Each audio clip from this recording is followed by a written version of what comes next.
perbuatan riba, maka ikam siap-siap berperang. Berperangnya lawan manusia.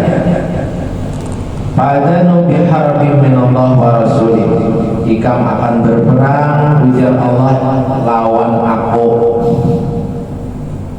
Nah, ini kedengaran di Quran ayat yang memandangkan bila orang berbuat maksiat dosa besar ini karena inya akan berhadapan lawan aku kedepan. Ujar ulama hanya ayat riba tidak tentang ancaman riba dia. Jadi bila orang melakukan praktek riba, inya langsung mengumumkan dirinya berkelahi perang lawan Allah dan lawan Rasul Allah.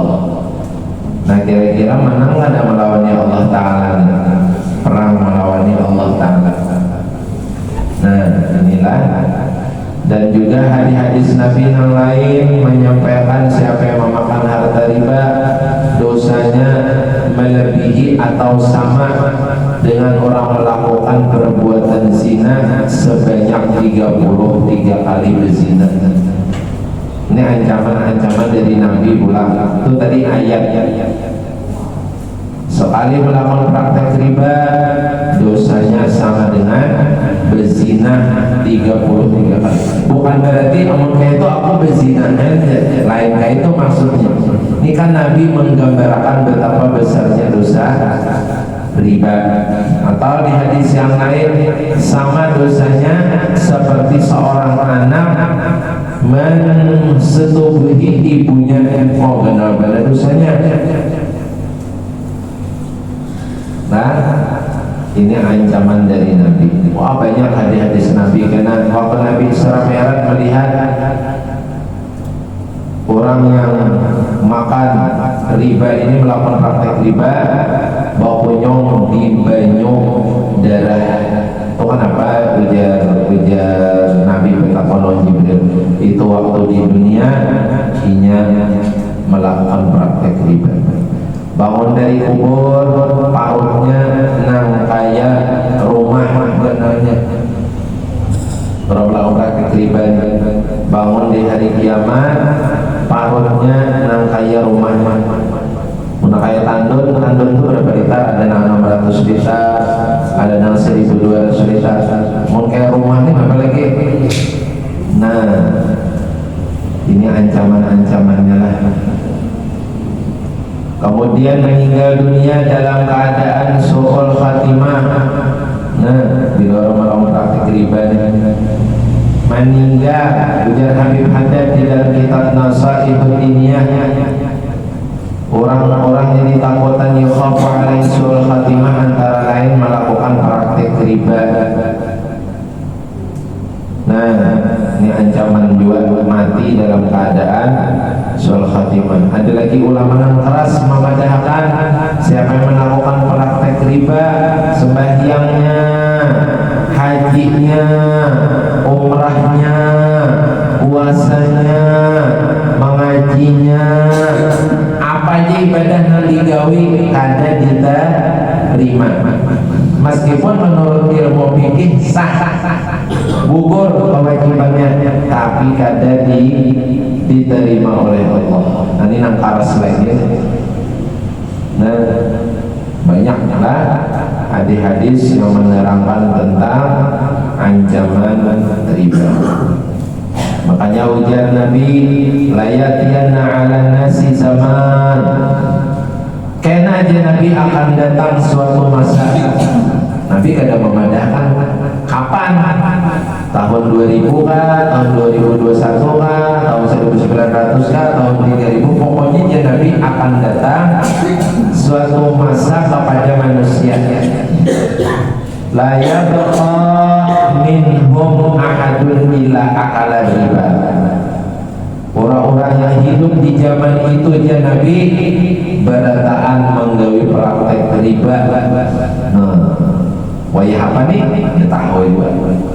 Sampaikah sudah zaman kita ini atau baru kira-kira? Pokoknya dia Nabi enak.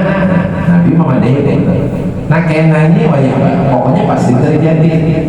Orang-orang yang hidup di zaman itu ya Nabi berataan melakukan praktek riba, dan ini sudah tanda apa?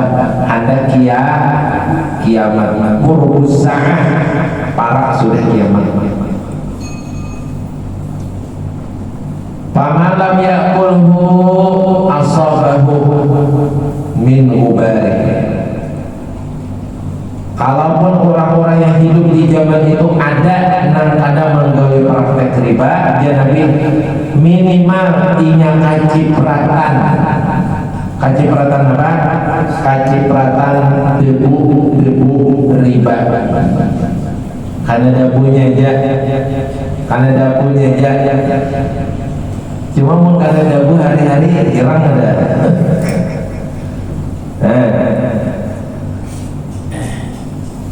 Nah, lalu para ulama fikih menetapkan melalui hadis Nabi bahwa praktek riba ini berlaku pada emas, perak, kemudian makan makanan inang mengenyangkan ataupun kada mengenyangkan, tapakuh untuk buah-buahan, kacang, apa-apa, mangga, apel, buah-buahan.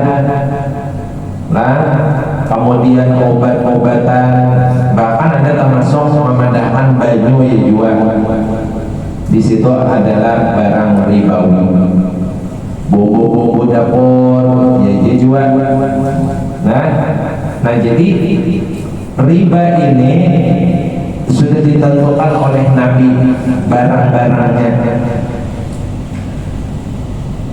Nah, yang pertama adalah namanya riba fadl. Nah, jaka baras kunus salitar. Cuma itu ada orang membawa jual barasnya baras Jawa. No, baras Jawa aja. Baras apa lagi? Baras R, baras Rojo Lele itu baras apa sih? Baras Jawa lah. Pandan wangi. Nah, saya mau baras penos. Ini kalau makanan dia contohnya baras aja. Nah, baras. Saya mau bawa baras selitar. Saya membawa baras Rojo Lele. Saya membawa baras penos selitar. Saya membawa baras Rojo Lele 2 liter. Bahurupan. Nah, aku menjual kamu no selitar. Nah, saya menjual baras Rojo Lele 2 liter. Riba. Ini riba nih. Baras nih saya bawa selitar, unus saya baras Jawa, tapi 2 liter bahurupan riba jangan. Nah, itu contoh makanan atau makanan pokok orang Papua atau apa? Sagu. Nah, makanan pokok nih dulu. Nah, bahurupan ini seikong 2 karong, seikong sekarong riba. Atau korma, seikong membawa korma Mesir sekilo, seikong membawa korma ajuan. Korma ajuan larang ada? Larang. Aku 10 biji jajan ikam 1 kilo karena korma ikam jenis biasa merupakan riba, namanya riba fadl. Kenapa? Karena ada berlebih, kada tahu urusan larang atau kada pokoknya ini barang ribawi ngaranya.